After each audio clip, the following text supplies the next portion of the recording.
UNJ Yogyakarta Universitas Terbuka. Di sini saya akan melakukan praktikum tentang lensa cembung dan cermin cekung.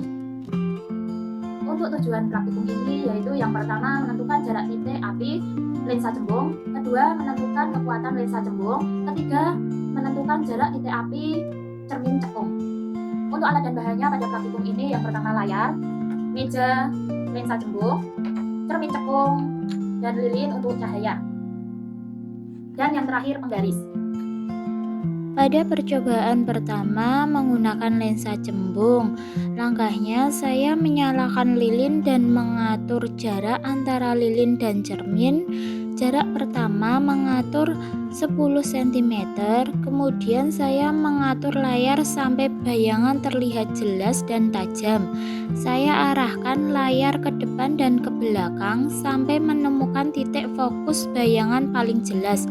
Setelah saya geser beberapa kali, telah menemukan bayangan dengan sifatnya nyata, terbalik dan diperbesar.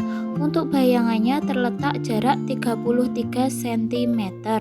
Selanjutnya pada percobaan kedua, saya mengubah cermin cembung mengatur jarak cermin menjadi 15 cm. Setelah itu saya mengatur layar sampai bayangan terlihat jelas dan tajam.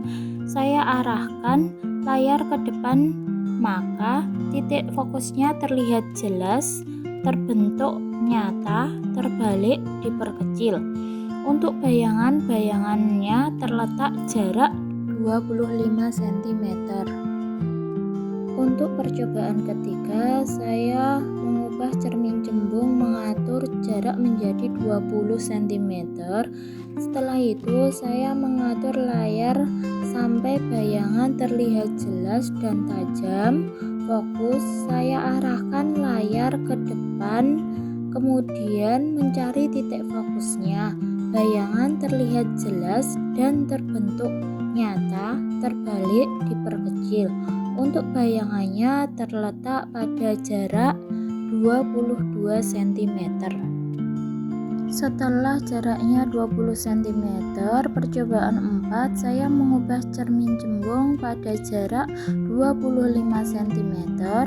Kemudian saya mencari bayangan terjelas dan menggeser layar ke kanan kiri. Di sini bayangan terbentuk bersifat nyata, terbalik dan diperkecil. Jarak bayangannya menjadi 16 cm. Untuk percobaan berikutnya, saya menggunakan cermin cekung. Di sini saya menaruh cermin cekung di belakang cahaya lilin. Jarak antara cermin cekung dan lilin 10 cm. Saya arahkan layar sampai bayangan yang terbentuk jelas dan tajam. Setelah itu layar saya geser ke kanan dan ke kiri. Di sini terbentuk bayangan yang jelas dan fokus, yaitu dengan sifat bayangan nyata, terbalik dan diperbesar. Pada jarak bayangan 51 cm, dilihat bayangan layar diperbesar dan terbalik. Selanjutnya pada percobaan kedua, saya geser jarak antara cermin cekung dan lilin menjadi 15 cm. Saya arahkan layar ke kanan dan ke kiri sampai mencari bayangan yang jelas. Setelah saya mencari bayangan yang jelas, terdapat jarak bayangan cermin cekung ke layar menjadi 42 cm. Bayangan ini terbentuk bayangan nyata, terbalik dan diperbesar. Setelah 15 cm, saya mengubah pada percobaan 3. Saya geser cermin cekung dan lilin jaraknya 20 cm. Saya mencari bayangan yang fokus dan jelas pada layar. Di sini diperoleh bayangan nyata, terbalik dan diperbesar dengan jarak bayangan 37 cm di layar dan cermin cekung. Selanjutnya pada percobaan keempat, saya geser jarak antara cermin cekung dan lilin menjadi 25 cm. Sama seperti jarak bayangan dan saya mencari bayangan yang fokus dan jelas. Di sini saya memperoleh bayangan terbalik, nyata, dan diperbesar. Jaraknya cermin cekung dan layar menjadi 30 cm. Pada percobaan kelima yang terakhir, saya akan menggeser lilin dan cermin cekung menjadi jaraknya 30 cm.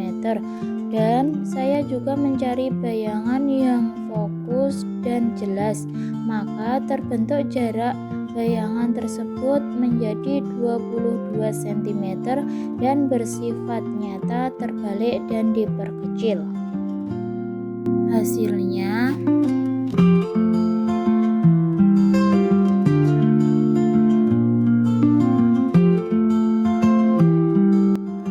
kesimpulannya, jarak fokus, lensa cembung maupun cermin cekung mempengaruhi ukuran dan jenis bayangan yang terbentuk. Demikian video tentang cermin cekung dan lensa cembung, semoga bermanfaat. Wassalamualaikum warahmatullahi wabarakatuh.